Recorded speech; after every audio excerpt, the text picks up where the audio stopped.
Gjykata caktoi ditën e sotme masën e sigurisë arrest në burg për shoferin e betonieres Aleksandër Krashi, nga aksidenti tragjik ku humbën jetën 4 të rinj, Enej Dlaçi dhe 3 pasagerët në mjetin e tij, Eri Dlaçi 20 vjeç, Enriket Kurti 24 vjeç dhe Andi Laçi 22 vjeç. Gjatë seancës, shoferi i betonieres ka deklaruar se është përpjekur të japë ndihmën e tij për 4 viktimat. Ai u shpreh: "U përpoqja në maksimum t'i ndihmoj.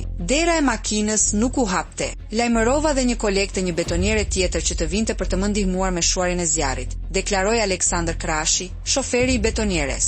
Lidhur me këtë aksident tragjik, masën arrest në burg e mori edhe Valentin Krashi, kushëriri 24 vjeçari shoferit, i cili akuzohet për ndihmën që i ka dhënë Aleksandër Krashit për t'u larguar nga vendi i aksidentit, duke u akuzuar për përkrahje të autorit të krimit. Ndërkohë, menaxheri i firmës për prodhimin e betonit Daniel Kogja u lirua nga qelia me masën detyrim paraqitje.